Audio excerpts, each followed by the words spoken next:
Good morning साथीहरू। आज चाहिँ अलिकति स्वास्थ्य खराब छ, त्यही पनि तपाईँहरूलाई भिडियो बनाएर देखाउन मन लागिहाल्यो। यो मेरो लौका पुरै फल्न बन्द नै भएको थियो, न्युट्रिसन कम भएर। एक त छतमा माटो कम हुन्छ, न्युट्रिसन पनि पुग्दैन कि त्यो रे यस्तो लाग्ने अनि कुहिने जस्तो भएको थियो। अनि मैले सबै यसको एक्स्ट्रा ब्रान्चेसहरू तलबाट आएको सकर्स भन्छन् यिनीहरूलाई, सबै काटेर फालेँ। एक्स्ट्रा लिप्सहरू सबै फालेँ। त्यसपछि अनि फेरिबाट यसरी फ्लावरिङ सुरु भयो कि न्युट्रिसन उसमा फोकस भयो नि त, फ्लावरिङ र फ्रुटिङमा फोकस हुन्छ। अनि काटेर फालिदिएपछि यसरी हाम्रो लौका रेडी भएको छ। छतमा प्रायः जसो न्युट्रिसन कम हुन्छ, नपुग्ने भावनाले यहाँ पनि त्यही गरेको।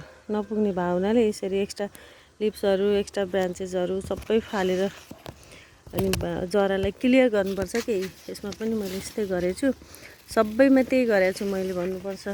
चिचिन्नामा पनि त्यस्तै गरेको छु। लगभग यहाँबाट यहाँसम्मको एक्स्ट्रा लिप्सहरू अनि एक्स्ट्रा ब्रान्चेसहरू सबै फालेँ अनि सबै रोकिएको थियो। यसमा न्युट्रिसन अहिले फेरि पुगेपछि यसरी फेरि फ्रुटिङ फ्लावरिङ हुन सुरु गरेको छ। यसको एउटा ट्रिक भन्नुपर्छ, नत्र भने न्युट्रिसन पुर्याउन अलिकति गाह्रै हुन्छ, माटो थोरै हुन्छ छतमा। अनि मैले लगभग घिरौला, चिचिन्ना, करेला सबैमा त्यस्तै गरेको छु। त्यसपछि फेरि नि फ्लावरिङ फ्रुटिङ सुरु भएको छ। पुरै रोकिएको थियो, मेरो ग्रोथ नै रोकिएको थियो प्लान्टको।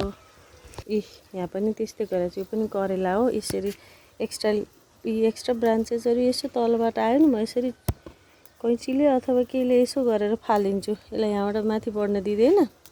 यहाँबाट माथि गएको सबै न्यू ग्रोथ हो। यो पुरै रोकिएको थियो मेरो। अहिले कस्तो मजाले फेरि सानो सानो फ्रुटिङ सुरु भएको छ। यो फ्लावरिङ पनि सुरु भएको छ।